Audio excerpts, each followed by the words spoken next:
I'm Shane Clark for 3 Inches of Blood, and you're watching Rock and Metal News. Hey guys, this is Ron from YouTube's Rock and Metal News with a Rock and Metal News update. Canadian metal pioneers 3 Inches of Blood have issued a split 7-inch with Bob Wayne, an outlaw country singer. 3 Inches of Blood's contribution is a live version of Call of the Hammer, which features a cameo from Ben, the lead vocalist of Goatwhore and Soilent Green. Wayne's song is entitled Everything's Legal in Alabama. We know it's an odd pairing, but it certainly arouses plenty of interest. It's also special since it's 3 Inches of Blood's first split 7-inch and live release. When asked if we wanted to do a split 7 with Bob Wayne, it was a pretty easy decision, exclaimed 3 Inches of Blood vocalist Cam Pipes. We've never done a split 7-inch before, and Bob's already a friend of ours, a good old Pacific Northwestern boy. We've also never released a live track before. We had recorded some shows in Vancouver last year, so we picked Call of the Hammer since Ben from Goatwhore does guest vocals on it. All around, this is a special release for us.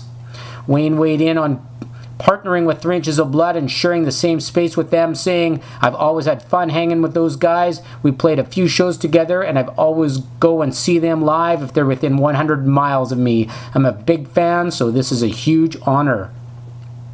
Black Label Society have digitally released digital EP of Christmas songs entitled Glorious Christmas Songs that will make your Black Label heart feel good through iTunes. In addition to that, the band will be supporting Guns N' Roses throughout December. Check Black Label Society's official website for tour dates.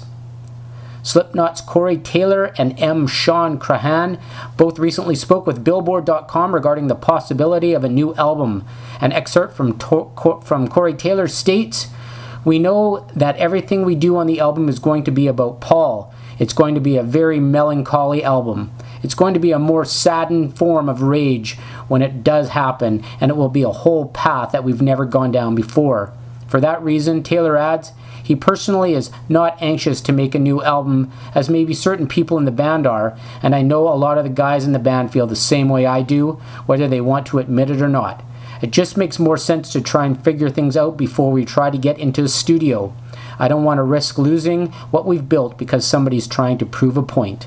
The 10th anniversary deluxe edition of the band's Iowa album arrived in stores earlier this week.